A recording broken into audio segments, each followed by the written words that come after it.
Good morning students. जैसा कि आज का जो हमारा विषय रहेगा, अभिव्यक्ति और माध्यम से जो चौथा अध्याय है, पत्रकारिता लेखन के अलग अलग जो रूप होते हैं और जो लेखन प्रक्रिया है, लिखने की जो प्रक्रिया होती है, जो प्रोसेसिंग होती है, वो क्या होती है, कैसे लिखा जाता है, ये सब कुछ आज इसके संदर्भ में हम जानेंगे।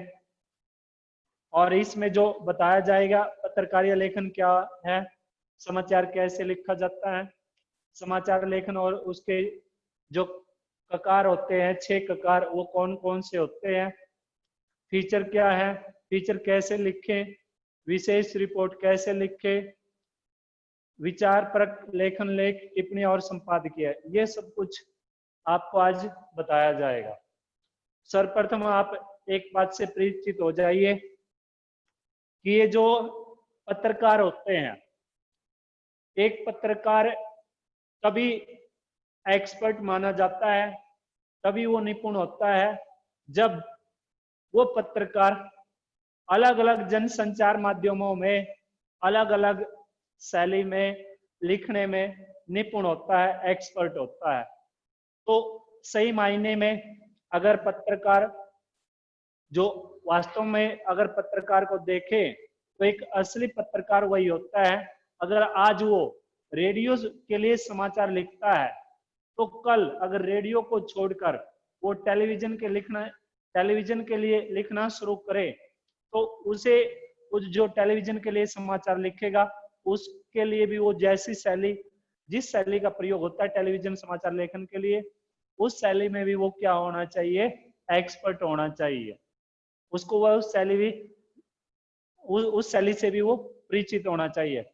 कल अगर वो टेलीविजन को छोड़कर किसी पत्रकारिता कोई भी जो मैगजीन है उसके लिए लिखे या फिर किसी अखबार के लिए लिखना शुरू करे तो उसके लिए भी उसको क्या होना चाहिए, उस शैली से अच्छे से परिचित होना चाहिए। समझ आई बात? पहली बात ये। दूसरी जो इसके अंदर हम पढ़ेंगे वो क्या पढ़ेंगे कि जो पत्रकार होते हैं, पत्रकार कितने प्रकार के होते हैं, पत्रकार कितने प्रकार के होते हैं, पत्रकार को कितने भागों में बांटा जा सकता है। पत्रकार को 3 भागों में बांटा जा सकता है। एक होता है पूर्णकालिक पत्रकार, एक होता है अपूर्णकालिक अंशकालिक पत्रकार, यानी कि इसको अपूर्णकालिक पत्रकार भी बोल सकते हैं, और तीसरा होता है फ्रीलांसर पत्रकार। ये हम पढ़ भी चुके हैं। अब थोड़ा सा मैं आपको बता भी दूं इनके विषय में। जो पूर्णकालिक पत्रकार होता है वो किसी एक समाचार चैनल से, किसी एक न्यूज़पेपर से जुड़ा हुआ होता है।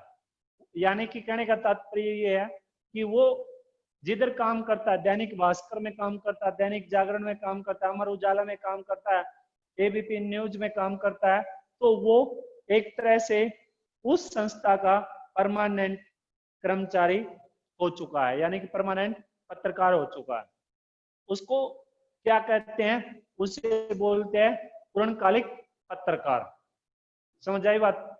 मान लीजिए आप साक्षी है या खुशी है और ये दैनिक जागरण में काम करते हैं, ठीक है, तो इनका पूरा का पूरा बायोडाटा या पूरी की पूरी ये एक परमानेंट टीचर है, वो परमानेंट पत्रकार हो गए, एक परमानेंट पत्रकार हो गए। जैसे टीचर्स नहीं है, ये गवर्नमेंट टीचर्स है या कॉलेज के अंदर है या एडेड कॉलेज एडेड स्कूल है, उनके अंदर देखते नहीं है कि ये तो परमानेंट हो गया भाई, बोलते नहीं, कई बार सुनते भी है कि भाई मैं तो परमानेंट हो गया। पहले तो क्या नाम है, डीसी रेट पे था या फिर वैसे था, कंपनी की तरफ से थे, लेकिन अब तो परमानेंट हो गया। यानी कि परमानेंट से अभिप्राय वो अपनी इच्छा के अनुसार तो कभी भी छोड़ के जा सकता है, लेकिन वो संस्था वो कंपनियों से हटा नहीं सकती। आई बात समझ में? जो इस तरह के जो पत्रकार होते हैं वो किसके अंदर आएंगे, वो आएंगे पूर्णकालिक पत्रकार के अंदर। समझ आई बात? दूसरे अंशकालिक पत्रकार क्या होते हैं? अंशकालिक पत्रकार वो होते हैं यानी कि जो कुछ समय के लिए किसी भी समाचार चैनल में या किसी अन्य क्या नाम है समाचार पत्र में काम करते हैं, यानी कि टेम्परेरी जो होते हैं, अंग्रेजी में टेम्परेरी बोलते होंगे, कि वो अगर उनके पास कोई खबर आ गई तो उन्होंने क्या किया, तुरंत आगे फॉरवर्ड कर दी। ठीक है, मान लीजिए मैं किसी प्राइवेट कंपनी में भी काम करता हूँ या किसी प्राइवेट संस्था में भी काम करता हूँ, और साथ के साथ में इसमें पंजाब केसरी में भी काम करता हूँ। मेरे पास मुझे एक क्षेत्र दे दिया गया कि भाई ये जो 10 किलोमीटर का एरिया है ना, ये रिफाइनरी साइड जो भी है, जितने भी गांव आते हैं यहाँ पर, इनके दरमियान कोई भी अगर घटना घटित होती है तो आप बताओगे। यानी कि मैंने महीने में अगर अपने उस क्या नाम है संस्था को 5 खबरें पहुंचाई, 10 खबरें पहुंचाई, तो मुझे सिर्फ जितनी खबरें मैंने पहुंचाई है, जितनी मेरी प्रकाशित हुई है, छपी है, उन्हीं के पैसे मिले। ये नहीं है कि मेरी एक फिक्स सैलरी है कि 25,000, 30,000 या 50,000 रुपए मुझे मिलेंगे, जैसे परमानेंट पत्रकार को मिलता है ना, वो नहीं है। दूसरी बात क्या होता है कि ये सिर्फ जो खबरें घटित हुई, जो मुझे पता है, वो मैंने आगे फॉरवर्ड कर दी अपने सीनियर के पास। उन्होंने देखा कि ये छपने लायक है, नहीं है, इसमें वास्तविकता नहीं है, तो उन्होंने वो आगे प्रकाशित करने के लिए अनुमति दे दी। ठीक है, तो इस तरह के जो पत्रकार होते हैं वो किसी अन्य संस्था में भी काम करते हैं। ठीक है, और वो क्या करते हैं, वो एक तरह से टेम्परेरी पत्रकार होते हैं। समझ आई। तीसरी जो बात आती है फ्रीलांसर पत्रकार के। फ्रीलांसर पत्रकार कौन होते हैं? फ्रीलांसर पत्रकार ये है, मान लीजिए मैं ही हूं, मैंने जयंत की कंपनी के लिए, जो जयंत है, मान लीजिए इनका अमर उजाला निकलता है, आपका दैनिक भास्कर है, उधर से पंजाब केसरी है, यहाँ से हिंदुस्तान टाइम्स है, तो मैंने क्या किया, आवश्यकता अनुसार मैंने एक खबर तो जयंत वाले न्यूज़पेपर में के लिए भेज दी, एक दैनिक भास्कर के लिए भेज दी, एक मैंने क्या नाम है दैनिक ट्रिब्यून के लिए भेज दी। ठीक है, और एक मैंने क्या नाम है हिंदुस्तान टाइम्स के लिए भेज दी। तो इस तरह की जो खबरें होती हैं, इस खबरें नहीं, इस तरह के जो पत्रकार होते हैं, जो अलग अलग संस्थाओं के लिए अलग अलग रूप में काम करते हैं, ऐसे पत्रकारों को फ्रीलांसर पत्रकार बोलते हैं। यानी कि स्वतंत्र, फ्रीलांसर का मतलब हो गया स्वतंत्र पत्रकार। उन्हें वो किसी के गुलाम नहीं होते, वो आजादी पूर्वक क्या करते हैं, लिखते हैं। कोई भी टॉपिक उठा लिया, उसे भी लिखना शुरू कर दिया, वो दैनिक भास्कर वाले छाप दे, पंजाब केसरी को सौंप पे, अमर उजाला को सौंप पे, वो अलग बात है। समझ आई बात। तो ये जो है इसके अंदर यही चीजें हम पढ़ेंगे। समझ आए भाई। तो शुरू करते हैं। महात्मा गांधी जी क्या कहते हैं इसके संदर्भ में, सबसे पहले उनकी स्टेटमेंट देख लीजिएगा। समाचार पत्रों में बड़ी शक्ति है, ठीक वैसे ही जैसे ही किसी पानी के जबरदस्त प्रवाह में होती है। इसे खुला छोड़ देंगे तो गांव के गांव बहा देगा। उसी तरह निरंकुश कलम समाज के विनाश का कारण बन सकती है, लेकिन अंकुश भीतर का होना चाहिए, बाहर का अंकुश तो और भी जहरीला होगा। अब देखिए आगे चलिए।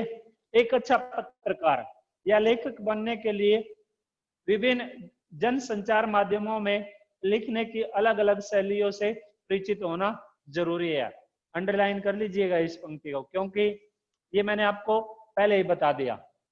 सबसे पहले यही पंक्ति बताई थी मैंने कि एक अच्छा जो पत्रकार होता है, अगर उसको एक एक्सपर्ट पत्रकार बनना है तो उसको क्या करना चाहिए, उसे अलग अलग शैलियों से परिचित होना चाहिए। अगर वो रेडियो के लिए लिखता है, रेडियो के लिए समाचार लिखता है, और वो किसी कारणवश रेडियो को छोड़कर लिखना शुरू कर दे, तो उसे वो टेलीविजन की शैली में जो कुछ लिखना है, समाचार जो लिखा जाना है, वो भी उसे अच्छे से, वो जो शैली है वो भी उसको अच्छे से आनी चाहिए। समझ आई बात? तो ये बात है इसमें पहली दो पंक्तियों में। आगे है, अखबारों या पत्रिकाओं में समाचार, फीचर, विशेष रिपोर्ट, लेख और टिप्पणियां प्रकाशित होती हैं। इन सब को लिखने की अलग अलग पद्धति है जिनका ध्यान रखा जाना चाहिए। समाचार लेखन में उल्टा पिरामिड शैली का उपयोग किया जाता है। अब ये जो क्वेश्चन है बार बार घूमता है, आदित्य इधर ध्यान दीजिए, आप सीधे बैठे हुए। उल्टा पिरामिड शैली क्या है, बार बार पढ़ते आए, बताओगे आप में से उल्टा पिरामिड शैली क्या होती है? बताना खुशी।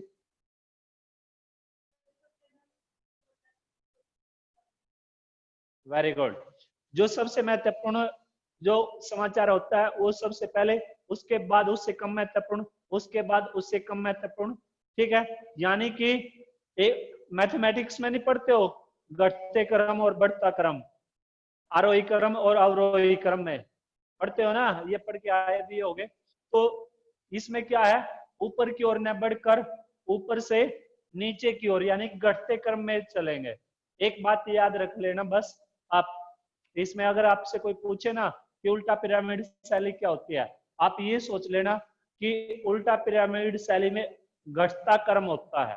घटता क्रम, घटते क्रम से यानी कि जो विशेष खबरें हैं वो सबसे पहले, उसके बाद उससे कम विशेष की, और उसके बाद उससे इस तरह से छपेंगे। ठीक है, उसे उल्टा पिरामिड शैली बोलते हैं। ठीक है, चलिए, समाचार लिखते हुए 6 ककारों का ध्यान रखना जरूरी है। अब ये जो 6 ककार है ये मैंने आपको 11th को तो छोड़ो, शायद 9th में बता दिए थे, है ना, कि 6 ककार कौन कौन से होते हैं। 6 ककार से अभिप्राय है कि 5 W और 1 H, 5 W और 1 H का प्रयोग होगा। ठीक है, 5 W और 1 H से अभिप्राय क्या है कि H का मतलब हाउ, ठीक है, और 5 W when, where, what, why. इस तरह से ये 5 W यानी कि जो घटना है, जो कुछ भी प्रकाशित होगा, जो कुछ भी पूछा जाएगा, जो समाचार बनेगा, ठीक है, वो किसके अनुसार बनेगा? इन 6 ककार के अनुसार ही बनेगा, इन 6 ककार के अनुसार ही बनेगा। मान लीजिए एक छोटा सा एग्जांपल मैं आपको देता हूं। अब ये है, क्या नाम है, जयंत है, जयंत को मैंने जोर जोर से थप्पड़ लगा दिए, ठीक है, घटना घटित हो गई। अब कोई भी आता है और पूछता है क्या हुआ, कब हुआ, क्यों हुआ, किसने किया, कैसे किया, ऐसे ही होता है ना, ऐसे ही पूछते ना। मान लीजिए आप आए, साक्षी आए, साक्षी ने अपना परिचय देना शुरू किया। मान लीजिए मैंने इनसे पूछा कि आपका क्या नाम है, कहां से आए, क्या काम करते हो, कौन सी कक्षा में पढ़ते हो।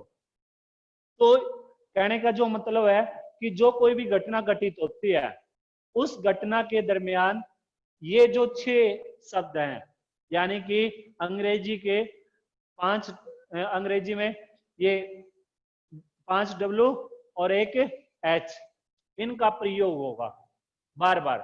अब क्या नाम है, जीटी रोड पे आपस में 2 गाड़ी आपस में भिड़ जाती है, पुलिस वाले आते हैं, केस दर्ज करते हैं, FIR दर्ज करते हैं, या हम पुलिस रिपोर्ट कराने जाते हैं तो क्या करते हैं, पूछते हैं ना भाई क्या हुआ, चोरी कब हुई, या गाड़ी आपस में कैसे भिड़ी, गलती किसकी थी, सीट बेल्ट लगा रखी थी या नहीं लगा रखी थी, गाड़ी कितनी स्पीड पे थी, रॉन्ग साइड तो नहीं चल रहे थे, पूछते हैं कि नहीं पूछते हैं।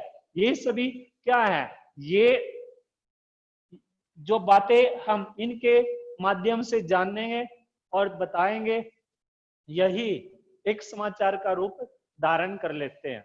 ये एक समाचार का सर्वप्रथम जो वो होता है, क्या नाम, फर्स्ट जो स्टेप होता है समाचार बनने का, इन्हीं के माध्यम से बनता है। ठीक है, ये 6 ककार, जिस किसी को ये 6 ककार, अगर आज नरेंद्र मोदी जी बोलने में इतने एक्सपर्ट है तो सिर्फ किस कारण से है कि उन्हें ये जो 6 ककार है, ये 6 ककार भलीभांति पूर्वक वो इन 6 ककारों से परिचित है। ठीक है, अगर हम लोग हैं, हम लोग अच्छी स्पीच दे पाते हैं तो किस कारण से, अगर हमें ये 6 ककार, इन 6 ककारों के अनुसार हम चल सकते हैं तो अच्छे से अच्छी स्पीच हम दे सकते हैं। समझ आई बात? बात को तुरंत घुमा दिया, कैसे हुआ, कब हुआ, क्यों हुआ, किसने किया, समझ आई ना? तो कहने का जो मतलब ये है कि ये आपको 6 ककारा, एक पत्रकार को, एक अच्छे पत्रकार को ये जो 6 ककार है, इन 6 ककारों से परिचित होना अति आवश्यक होता है। ठीक है, समझ आई? आगे चलिए। फीचर लेखन में उल्टा पिरामिड के बजाय फीचर की शुरुआत कहीं से भी हो सकती है, जबकि विशेष रिपोर्ट के लेखन में तथ्यों की खोज और विश्लेषण पर जोर दिया जाता है। इस पंक्ति को अंडरलाइन कर लीजिएगा। विशेष रिपोर्ट के लेखन में तथ्यों की खोज और विश्लेषण पर जोर दिया जाता है। समाचार पत्रों में विचारपरक लेखन के तहत लेख, टिप्पणियों और संपादकीय लेखन में भी विचार और विश्लेषण पर जोर होता है। आगे पेज निकाल लीजिए।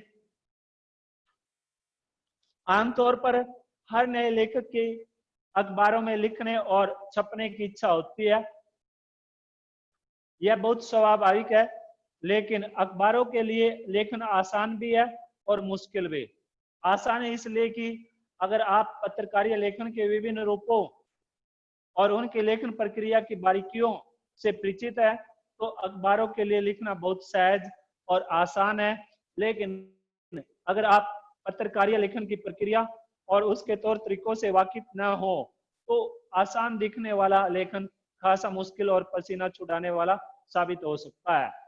अब अच्छे लेखन के लिए कौन कौन सी बातें होनी अति आवश्यक है, ये बात है। सर्वप्रथम, एक अच्छा लेख कब सही साबित होता है? जब वाक्य छोटे छोटे हो। वाक्य क्या होने चाहिए? छोटे छोटे हो। जैसे कई बार हम 10th में या 9th में ऐसे लिखते थे और कुछ बच्चों की आदत होती है कि एक ही लाइन को बार बार घुमाते रहे, एक ही लाइन, एक ही पंक्ति को बार बार, कुछ शब्द ऐसे होते हैं उन्हें बार बार लिखते रहते हैं, या फिर क्या करते हैं, एक ही पंक्ति को काफी लंबा खींच देते हैं। ठीक है, इस तरह से इसमें जो समाचार, ये जो पत्रकार होते हैं, उस समय उस पत्रकार को लेख लिखते समय इस बात का विशेष ध्यान रखना होगा कि जो कुछ भी लेख लिखा जाएगा उसमें जो वाक्य हैं वो छोटे होने चाहिए। ज्यादा लंबे या विस्तृत वाक्यों का प्रयोग वो करने से बचे। पहली जो बात है, ठीक है, किसकी ये जो छोटे वाक्यों का प्रयोग होना चाहिए, किसके विषय में पढ़ रहे हैं हम? किसके? एक अच्छे लेखन के संदर्भ में, जो हमें बुनियादी बातें हैं, वो जो हमें याद रखने योग्य बातें हैं। दूसरे जो वाक्य हैं वो वाक्य सरल वाक्य होने चाहिए। जो कोई वाक्य हम लिखेंगे, छोटे वाक्य लिखेंगे, वो कैसे होने चाहिए? सरल हो सके। ठीक है, ताकि हर एक व्यक्ति को उन वाक्यों का ही अच्छे से समझ आ सके। जो कोई भी उसे, जो श्रोतागण है या पाठकगण है, जो कोई भी उसे पढ़ेगा या सुनेगा तो उसको उस वाक्य का भाव, उसका अर्थ उसे आसानी से समझ आ सके। ठीक है, दूसरी जो बात है, आम बोलचाल की भाषा और शब्दों का प्रयोग होना चाहिए। यानी कि भाषाशैली कैसी होनी चाहिए? साधारण भाषाशैली होनी चाहिए। तीसरे, और गैर जरूरी शब्दों के इस्तेमाल से बचे, शब्दों को उनके वास्तविक अर्थ समझकर ही प्रयोग करें। तीसरी जो इसके अंदर बात आएगी वो क्या आएगी? अच्छा लिखने के लिए अच्छा पढ़ना भी बहुत जरूरी है। जाने माने लेखकों की रचनाएं ध्यान से पढ़िए। अब मान लीजिए जाने माने लेखकों की बात करें, आपका इंटरेस्ट है पढ़ने में, आपका साहित्य को पढ़ने में बहुत ही ज्यादा इंटरेस्ट है, और आपके जो फेवरेट है सूर्यकांत त्रिपाठी निराला जी है, मुंशी प्रेमचंद जी है, महादेवी वर्मा है, ठीक है, समझ जाए बात, या सुमित्रा नंदन पंत है। आप क्या करोगे? उनकी जो रचनाएं, जैसे ये गोदान उपन्यास था, हम पढ़ चुके हैं गोदान क्या है। गोदान क्या है? अब गोदान गोदान ये जो गोदान है, इसको पढ़कर हमें इसके भावार्थ समझ आ गया, हमारे मन के अंदर इंटरेस्ट पैदा हुआ कि यार मुंशी प्रेमचंद की जो रचना है ना, ये बड़ी अच्छी रचनाएं लिखते थे, और ये तो जितनी भी रचनाएं लिखी है ना, इन्हें अवश्य ही पढ़ेंगे। फिर हम क्या करेंगे, ये गोदान पढ़ लिया, फिर रंगभूमि, रंगभूमि को पढ़ेंगे कि मुंशी प्रेमचंद जी ने रंगभूमि में समाज को क्या संदेश दिया है। वो देखते हैं कि मुंशी प्रेमचंद जी ने समाज को क्या तो संदेश दिया रंगभूमि में या कर्मभूमि में, और उसमें से किस विषय के संदर्भ में उन्होंने लिखा है। ठीक है, ये जानेंगे, इंटरेस्ट पैदा हो गया। आई बात समझ में? तो इस तरीके से हमें कई बार क्या होता है कि जिस साहित्यकार का, अब क्या है, कई बार हम देखते हैं हमारे इस पे क्या नाम है, टीवी पर 150 चैनल है, 150 के 150 तो हम देख सकते हैं। हम क्या करेंगे, गिने चुने जो 8-10 चैनल है जो फिल्मों से संबंधित है, नाटकों से संबंधित है, घुमा फिरा के उन्हीं को देखते हैं। देखते हैं कि नहीं देखते हैं? क्यों देखते हैं आखिर उन्हें? क्योंकि हमारा जो इंटरेस्ट है, हमें जो सीखने लायक जो बातें हैं, जो हमारा अच्छे से मनोरंजन करा सकते हैं, सिर्फ वो जो गिने चुने 8-10 चैनल वही करा सकते हैं।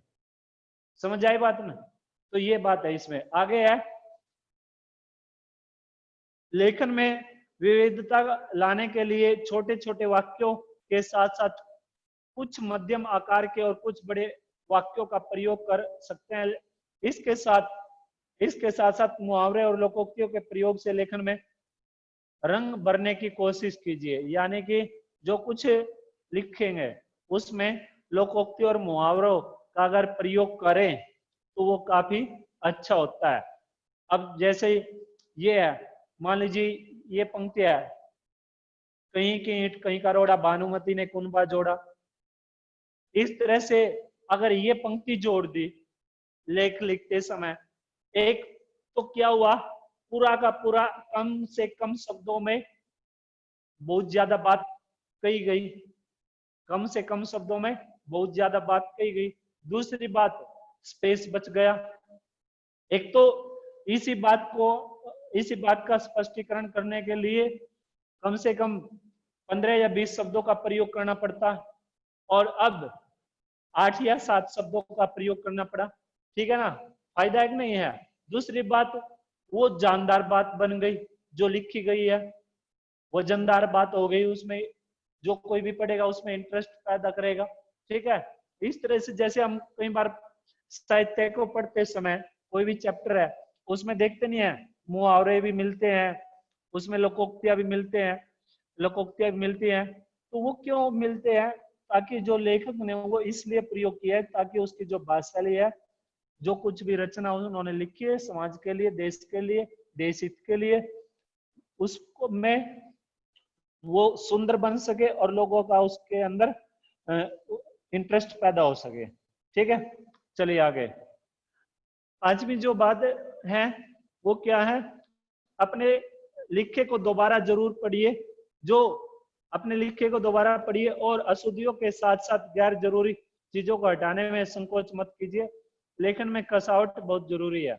यानी कि जो कुछ लिखते हैं, जैसे हम एग्जाम देते हैं, कई बार जो टीचर्स है वो आपको बोलते हैं कि भाई जिस किसी का पेपर हो गया ना, एक बार आप देख लीजिएगा कहीं गलती से आपसे कोई क्वेश्चन गलत ना हो गया हो या फिर छूट ना गया हो। ठीक है, ये आपके फाइनल एग्जाम है और ये फाइनल एग्जाम एक अंक का भी क्वेश्चन छूट गया तो आगे आपके लिए यह हानिकारक साबित हो सकता है। कई बार बोलते हैं ना। तो ऐसे ही जो कुछ भी समाचार लेखन में भी या जो पत्रकार लिखता है, वो उस पत्रकार को लिखते समय इस बात का भी विशेष ध्यान रखना पड़ेगा कि जो कुछ उसने लिखा है उस लिखे वो को एक बार पुनः उसे अवश्य पढ़े। अगर उसमें कोई मिस्टेक है, कुछ गलत लिख दिया गया है, कुछ कटिंग करनी है, कुछ शब्दों को में परिवर्तन करना है, तो वो कर सकता है। ठीक है, आगे है लिखते हुए यह ध्यान रखिए कि आपका उद्देश्य अपनी भावनाओं, विचारों और तथ्यों को प्रकट करना है, न कि दूसरे को प्रभावित करना। एक अच्छे लेखक को पूरी दुनिया से लेकर अपने आसपास घटने वाली घटनाओं, समाज और पर्यावरण पर गहरी निगाह रखनी चाहिए और उन्हें इस तरह से देखना चाहिए कि वे अपने लेखन के लिए उससे विचार बिंदु निकाल सके। अंतिम जो बात ध्यान रखने योग्य है वो क्या है? एक अच्छे लेखक में तथ्यों को जुटाने और किसी विषय पर बारीकी से विचार करने का धैर्य होना चाहिए। अब जैसे न्यूज़पेपर नहीं है, मैंने पहले भी आपको कई बार बताया, न्यूज़पेपर में, हर एक न्यूज़पेपर में पेज संख्या जो 4 होती है, पेज नंबर 4, उस पर 3 या 4 जो घटनाएं हैं उन्हीं पर जो संपादकीय पृष्ठ भी बोलते हैं उसे, संपादकीय पृष्ठ, वो क्या करता है, गौर मंथन करता है, उस पर पूरा का पूरा फोकस डाल के उसी घटना पर अपने विचार भी प्रकट करता है और जो राजनेताओं के या देश या फिर अन्य किसी व्यक्ति के जो विचार होते हैं उन्हें भी उस खबर के दरमियान रखता है। ठीक है, और अंत में उसका उस घटना से संबंधित उसका क्या करता है, निष्कर्ष निकालता है कि ऐसा होना चाहिए मेरे विचारानुसार, अगर सरकार ऐसा करेगी तो ये देश हित के लिए होगा। ठीक है, तो इन बातों का एक विशेष ध्यान रखना होगा एक पत्रकार को। ठीक है, आगे चलते हैं। पत्रकारिता लेखन क्या है? पत्रकारिता लेखन क्या है? अब जो मैंने आपको दूसरी जो बात बताई थी पीरियड के स्टार्टिंग में, वो क्या बताई थी कि जो पत्रकार होते हैं वो 3 तरह के होते हैं। एक पूर्णकालिक पत्रकार, दूसरा अंशकालिक पत्रकार और तीसरा क्या था, फ्रीलांसर पत्रकार। इसके दरमियान हम यही पढ़ेंगे कि ये जो तीनों तरह के जो पत्रकार होते हैं, ये इनका क्या काम होता है, ये कैसे किसके लिए लिखते हैं और कितना लिखते हैं, ये सब कुछ जानेंगे। ठीक है भाई, चलिए। पत्रकारिता लेखन की दुनिया में आने की कोशिश करने वाले हर नए लेखक के लिए सबसे पहले यह समझना बहुत जरूरी है कि पत्रकारिता लेखन क्या है, समाज में उसकी भूमिका क्या है और वह अपनी इस भूमिका को कैसे पूरा करता है। दरअसल अखबार पाठकों को सूचना देने, जागरूक और शिक्षित बनाने और उनका मनोरंजन करने का दायित्व निभाते हैं। लोकतांत्रिक समाजों में वे एक पहरेदार, शिक्षक और जनमत निर्माता के तौर पर बहुत महत्वपूर्ण भूमिका अदा करते हैं। अपने पाठकों के लिए वे बाहरी दुनिया में खुलने वाली ऐसी खिड़की है जिसके जरिए असंख्य पाठक हर रोज सुबह देश, दुनिया और अपने पास पड़ोस की घटनाओं, समस्याओं, मुद्दों और विचारों से अवगत होते हैं। अखबार या अन्य समाचार माध्यमों में काम करने वाले पत्रकार अपने पाठकों, दर्शकों और श्रोताओं तक सूचनाएं पहुंचाने के लिए लेखन के विभिन्न रूपों का इस्तेमाल करते हैं। इसे ही पत्रकारिता लेखन कहते हैं। यानी कि ये जो पंक्तियां हैं इनको आप अंडरलाइन कर लीजिएगा। अखबार, उन्हें सुन लीजिएगा, अखबार या अन्य समाचार माध्यमों में, अखबार या अन्य समाचार माध्यमों में काम करने वाले पत्रकार पाठकों यानी कि जो पढ़ने वाले हैं, दर्शकों जो देखने वाले हैं और श्रोताओं जो सुनने वाले हैं, उन तक सूचनाएं पहुंचाने के लिए लेखन के अलग अलग रूपों का इस्तेमाल करते हैं। यानी कि बात समझ नहीं आई अभी तक आप लोगों को, क्या कहना चाहते हैं इस पंक्ति में? यानी कि अगर आपसे क्वेश्चन ये पूछा जाए कि पत्रकारिता लेखन क्या होता है, ये बात समझ आई कि पत्रकारिता लेखन क्या होता है, ये क्वेश्चन आ गया और इसका जो जवाब क्या बनेगा कि अगर जो कोई भी पत्रकार है, वो पत्रकार किसी भी, या तो वो किसी भी समाचार के लिए लिखता है, और वो जो पत्रकार किसी भी समाचार के लिए लिखता है, उसमें उसको क्या करना है, अलग अलग रूपों में, यानी कि जो पढ़ने वाला है उसको वो जो खबर है वो जो घटना, वो जो समाचार है, उसके लिए अलग से शैली का प्रयोग करना पड़ेगा, उसके लिए अलग से लिखना पड़ेगा। जो देखने वाला है उसके लिए अलग से, और जो सुनने वाला है उसके लिए अलग से। ये बात है इसके अंदर। आई बात समझ में? दोबारा सुन लीजिएगा कि अखबार या अन्य समाचार माध्यमों में काम करने वाले पत्रकार अपने पाठकों यानी कि जो पढ़ने वाले हैं, दर्शकों और श्रोताओं तक सूचनाएं पहुंचाने के लिए लेखन के, यानी कि जो कुछ भी समाचार वो उन्हें पहुंचाएंगे, लोगों को, पाठकों को, दर्शकों को, श्रोताओं को, जो कुछ भी उन्हें सूचनाएं पहुंचानी है, उसके लिए वो अलग अलग रूप में लिखते हैं। श्रोता के लिए अलग से, ठीक है, और दर्शकों के लिए अलग से।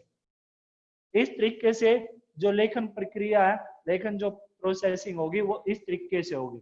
उसे ही हम क्या कहते हैं? उसे ही पत्रकारीय लेखन कहते हैं।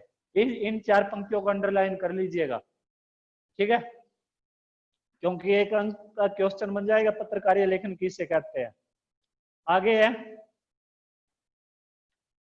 और इसके कई रूप है, यानी कि ये जो अलग अलग रूपों में जो पत्रकार है ना, दर्शकों, पाठकों और श्रोताओं तक जो सूचनाएं लिखकर पहुंचाते हैं, उसके अलग अलग रूप होते हैं। और वो अलग अलग रूप कौन कौन से होते हैं वो जानने हैं।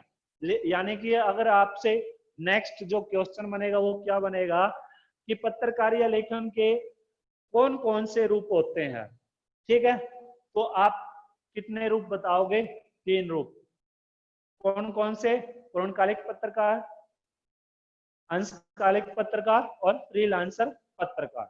यानी कि ये 3 तरीके से जो पत्रकार है, जो कुछ भी लिखता है, जो सूचनाएं दर्शकों, पाठकों या श्रोता तक पहुंचानी है, उसके लिए जिस जैसा भी वो लिखता है वो इन 3 तरीकों से ही लिखेगा। इन 3 तरीकों के माध्यम से होकर ही वो जो सूचनाएं है, जो समाचार है, वो लोगों तक पहुंचते हैं। ये जान लीजिए कौन कौन से है। पत्रकार 3 तरह के होते हैं: पूर्णकालिक पत्रकार, अंशकालिक पत्रकार, और तीसरा है फ्रीलांसर यानी कि स्वतंत्र। पूर्णकालिक पत्रकार किसी, ये अंडरलाइन कर लीजिएगा कि पत्रकार कितने प्रकार के होते हैं, 3 तरह के, ठीक है। पूर्णकालिक पत्रकार किसी समाचार संगठन में काम करने वाले नियमित वेतनभोगी कर्मचारी होते हैं। अब आपसे अगला जो क्वेश्चन बन गया वो क्या बन गया कि पूर्णकालिक पत्रकार किसे कहते हैं। ये लाइन अंडरलाइन करें। इसका पूर्णकालिक पत्रकार का जो इस क्वेश्चन का जो जवाब है इस पंक्ति में दिया गया है कि पूर्णकालिक पत्रकार किसी भी समाचार संगठन में काम करने वाले नियमित, मैंने स्टार्टिंग में आपको बताया था कि जो परमानेंटली होते हैं, परमानेंट होते हैं, उन्हें जो परमानेंट एक ही संस्था के लिए, एक ही संगठन के लिए काम करते हैं, ऐसे पत्रकारों को क्या बोलते हैं? पूर्णकालिक पत्रकार बोलते हैं। इस पंक्ति को अंडरलाइन कर लो, अच्छे से अंडरलाइन कर लीजिएगा, ठीक है भाई। आगे चलिए।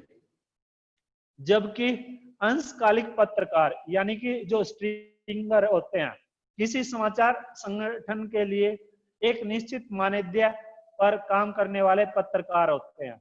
यानी कि एक तरह से ये जैसे ठेकेदार नहीं होते, कॉन्ट्रैक्टर होते हैं, वो ठेका लेते हैं काम का कि ये जो काम है ना, ये ग्रोंडा से और जो पानीपत तक जो ये जीटी रोड बनेगा, ये भाई 10 करोड़ की लागत से बनेगा या 10,000 करोड़ की लागत से बनेगा, और वो टेंडर उन्होंने छुटवा लिया, ठीक है, वो टेंडर उनके नाम छूट गया, तो वो क्या करेंगे?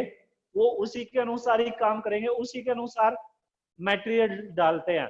जितने पैसों में उन्होंने ठेका छटवाया उससे वो उन 10 करोड़ से वो बचाने की भी कोशिश करते हैं कि नहीं करते हैं?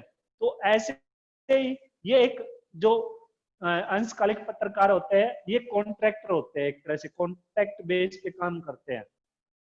मैंने आपको बताया था ना स्टार्टिंग में कि इनके लिए क्या होगा, इन्होंने अपने सीनियर को क्या किया, महीने में 10 खबरें पहुंचाई। सीनियर ने देखा कि ये 10 में से 5 जो खबरें हैं वो प्रकाशित करने योग्य है और जो 5 है वो प्रकाशित करने योग्य नहीं है। ठीक है, वो 5 खबरें उन्होंने क्या कर दी, प्रकाशित हो गई उनके। सिर्फ उन्हें जो पैसे मिलेंगे उन 5 के ही मिलेंगे। या तो ऐसे किया जाएगा 5 के हिसाब से, अगर विद फोटो वो खबर को पहुंचाता है तो उसको 90 रुपए मिलेंगे।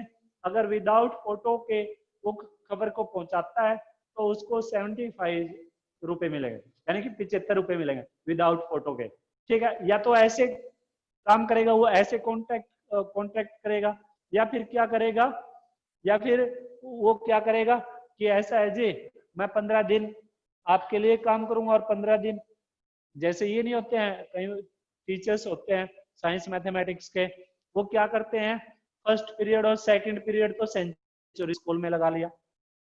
ठीक है, फिर यानी कि 11 बजे तक तो काम किया उन्होंने, कब, किधर, सेंचुरी स्कूल में।